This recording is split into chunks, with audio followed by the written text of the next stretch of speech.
you going to kick it off? No, I'll let you for a change. I don't know what to say. I'm hungry.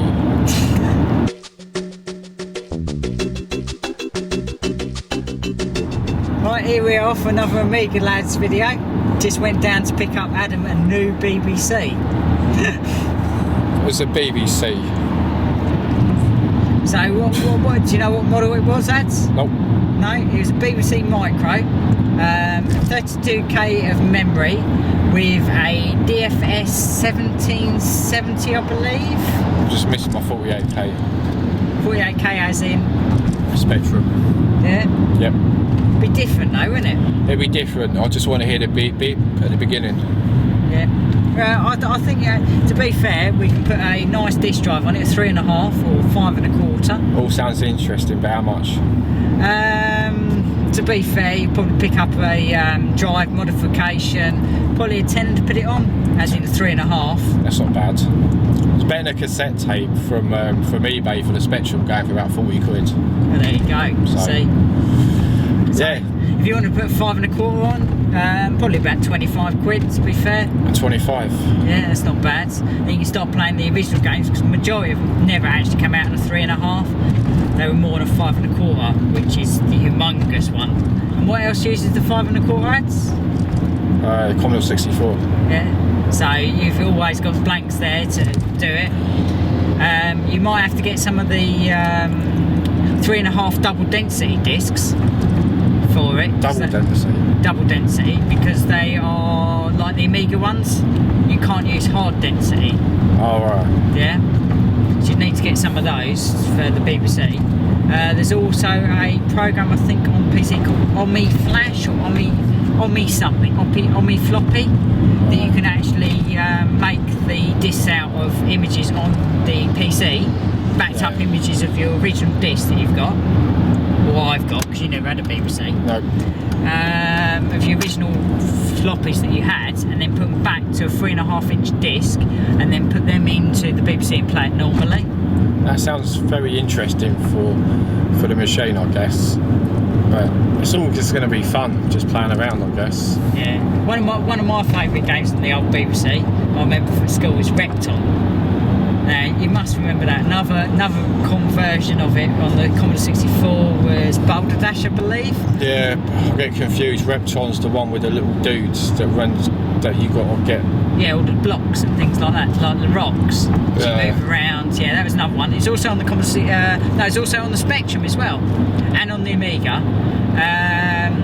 Strangely enough, Repton actually came out on the Spectrum and also came out on the C64, but they're very hard to find these days, but they did exist. I have got an original copy of the Spectrum version, and I have got an original copy of the C64.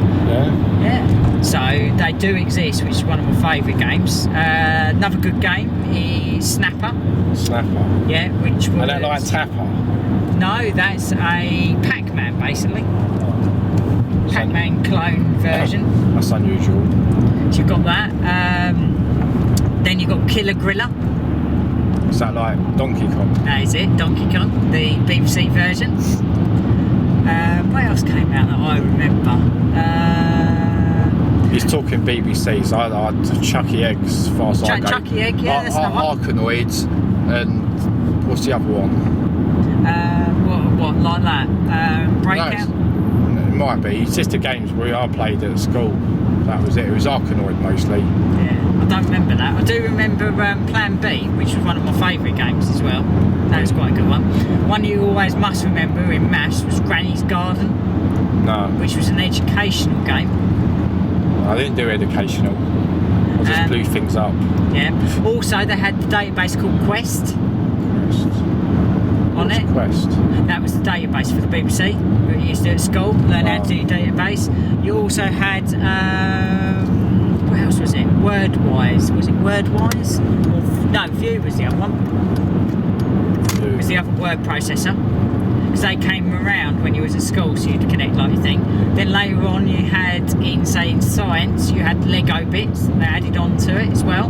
So you could manoeuvre things for your kids, so you could actually make and model something, program it on the BBC to actually move the item. Well, like Meccano. Like Meccano, yeah, very similar. But you actually you made the item actually up yourself, and then you got an interface for the BBC, and then basically what you would do is you'd program it on the BBC, and you would time the motors to move at different directions. Oh. Sounds good, but we haven't got motors.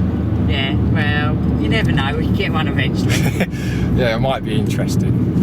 So Steve knows a lot more about the BBC than what I do. Yeah, and then also you had the Econaut, which was the actual network for it, which is another one. Econaut, which was basically an easy way to put it. It's like the Microsoft network that you have on your PC itself. That's the easiest way to explain it. So you'd have one BBC controlling it with a co-processor inside, say, your headmaster's office, and then you would have gone, that would hold a 20 megabyte Winchester drive inside it.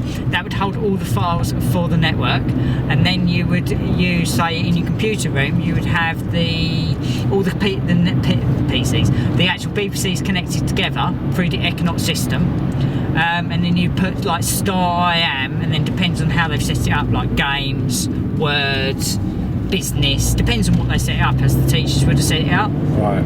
But it's quite interesting considering back in then that you had a network of computers. So it's not a new thing come around.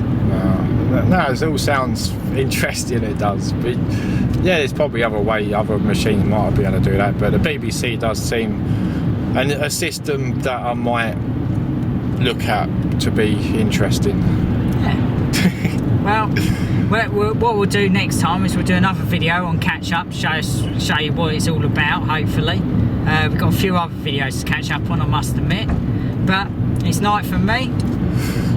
Good night. Cheers.